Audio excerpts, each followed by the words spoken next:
Well, Mike, obviously everybody was indeed entertained, but just That's right. I guess it's my thing now.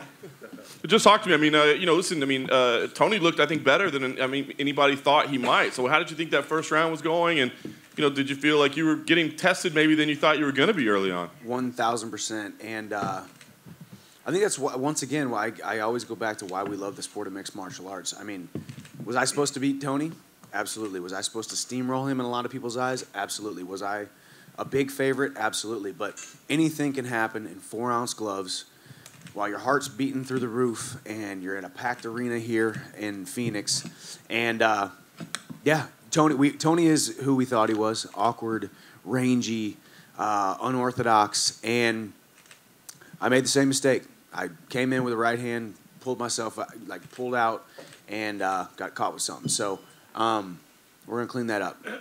Would they say maybe not a biggest surprise in the fight, but you just feel like maybe it was your own execution, or was there something that he did that you were like, oh, we were not expecting that at all? I think y'all have said, hey, is it your goal to fight tooth and nail and be in these big wars? And obviously, I got a wife and 2 kids at home. I want to be the champion. I don't want to just entertain the fans. So I think I wanted to have a little bit of a feeling out process.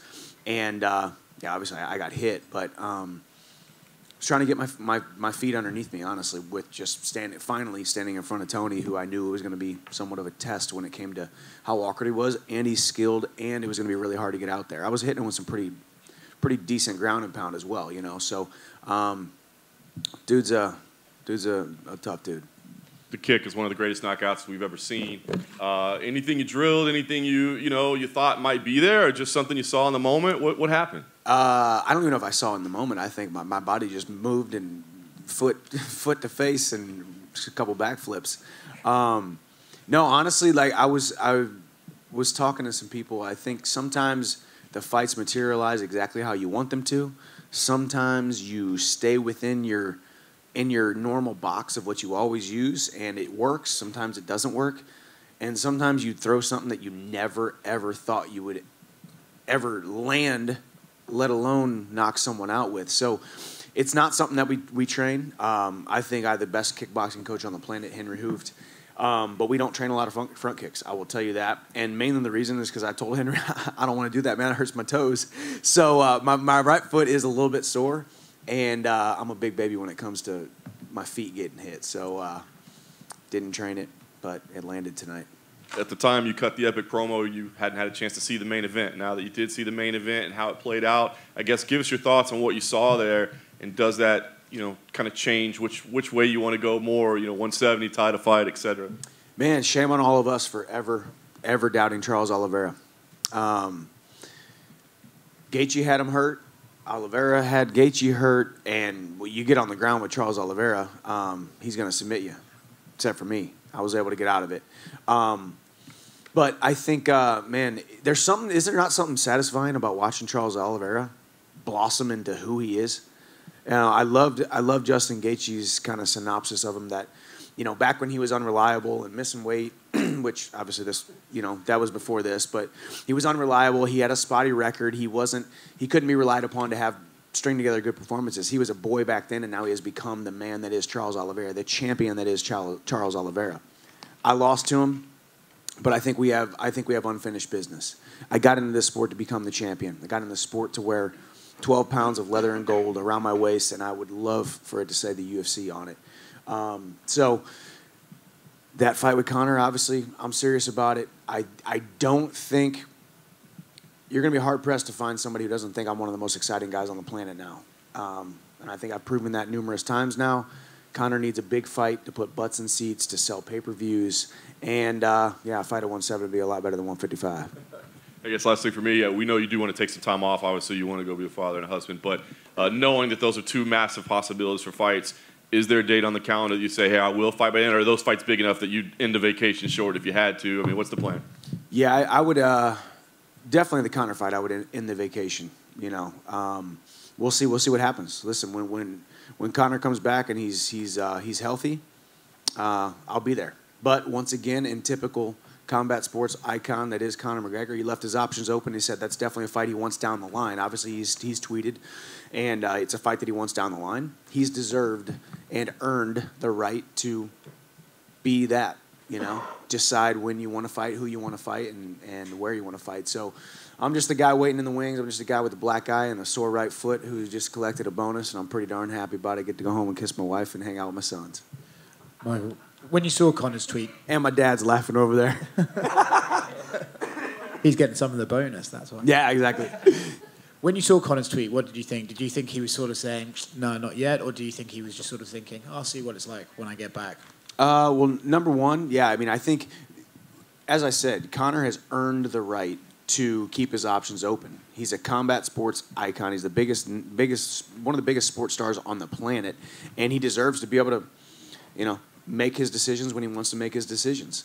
Do I think I'd be a great dance partner? Do I think I'd be a formidable one that won't just give him a challenge, but also put butts in seats because people know that I am electrifying when I step inside the octagon now. So, typical Conor fashion, he left his options open. He deserves to do that. And once again, always nothing but respect. I've never been the guy who's come at Conor. I don't need to disrespect somebody or throw pot shots at him to want to beat him inside of a cage. Was that a strategy that you thought, like, I think this will work better to get the fight with him? What, to be respectful? Be nice, yeah. No, I mean, The 170 thing, for example, like, that's a little twist then. Oh, 170 was a twist. I just dislike fighting 155. And if it's not for the title, why the heck am I going to make 155? Y'all, I'm not the smallest lightweight. And I've been seeing pictures of Conor. He looks beefy, looks big, looks strong and powerful. And that's what I said. I want you at your biggest, baddest, and at your best and most dangerous. Let's do it at 170. Do you ever sort of stop to kind of be surprised at how much you've managed to cram into a UFC career so quickly? You know, it sure is a feather in my cap, and it sure is cool as an athlete. My wife over here would probably say it's been a struggle, obviously, but this is what we wanted to do. We sat down and said, you know, this feels right. This is what we want to do. I want to go to the UFC. And when I first had that meeting with Hunter Campbell and that call with Dana White, I said I want to come in and get shot out of a cannon. I want to fight the best guys, the biggest stages, the biggest on the line. And I've come through with my end of the bargain, which is putting on great shows and you know, now winning some fights. I'm now 500 in the UFC, so that's good. And and just be entertaining and be a good thing for the organization.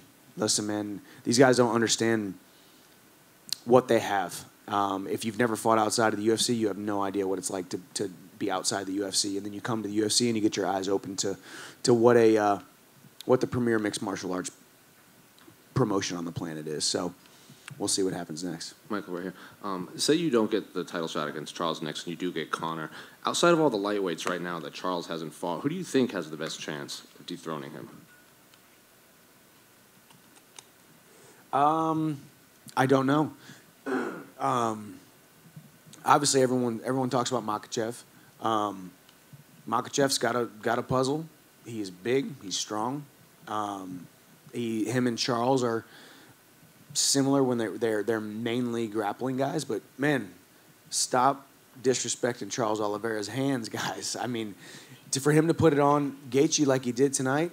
Obviously, we saw what happened with me. I mean, the guy's putting it together, man. He's kind of the champion for a reason. Obviously, it's a weird scenario going on there. So, Makhachev, I mean, Dariush is still very good.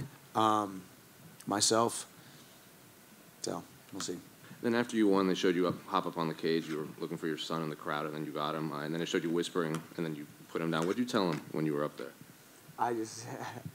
I think I said I just love you so much. I'm so proud of you. You know, I told him he doesn't quite get it, and I told him there's going to be like 25,000 people there, and he doesn't even know what 25,000 is. But I'm like, there's going to be a lot of people there, but I am most excited that you are here. And yeah, it was. I was like, where's my son? You know? So it was great. It was a lot of pressure. I'm glad it's over, and glad I got to kiss him after. Hi, Michael, over here. Tony Ferguson, I believe, was transported to the hospital. Is there any positive thoughts or words of encouragement you'd like to send his way? Of course, man. This is,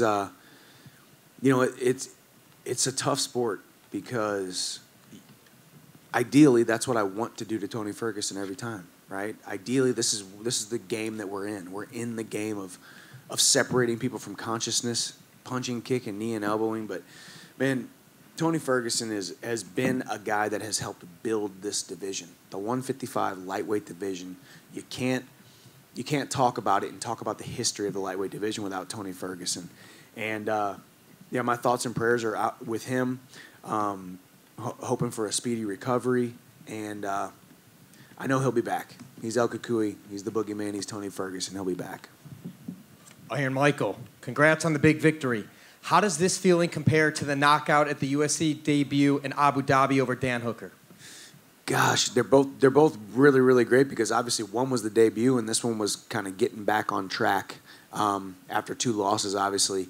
I'd still have to go with the debut knockout of Dan Hooker. You know, I was the underdog there, as I should have been because I was coming from outside the UFC. That was a special moment. You know, there was a lot of pressure.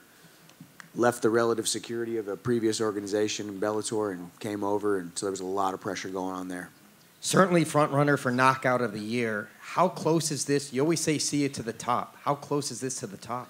I think we're starting to scratch the surface, but you know, there's got to be some big fights, and I got to get that title. You know, the top, and I guess that's the thing too. I mean, because my message is not win or bust. My message is not gold or bust. It's not belt or bust, because everybody in here is going to fail, and you're going to hit setbacks, and you're going to hit roadblocks, and you're going to be down in the valleys.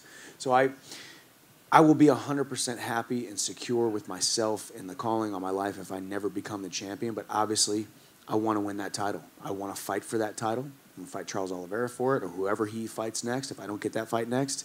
I don't know. The journey has been phenomenal thus far. The platform is growing. I'm living a dream. I'm fighting on borrowed time. I feel like I've been fighting on borrowed time for years now, and I appreciate all you guys covering it. No complete certainty that Dariush and Islam are going to fight each other. So with that said, who is most deserving to fight for the title if it's not you? If it's not me, that's hard. What's Dariush he's on a win streak, right?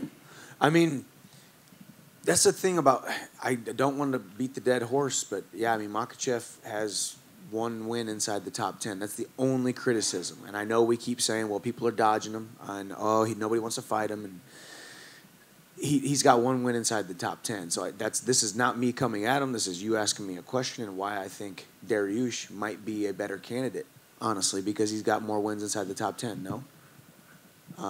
So I don't know. It's a hard one. But luckily we got great promoters and they'll put together fights. Congrats. Thank you, brother. See you later. You got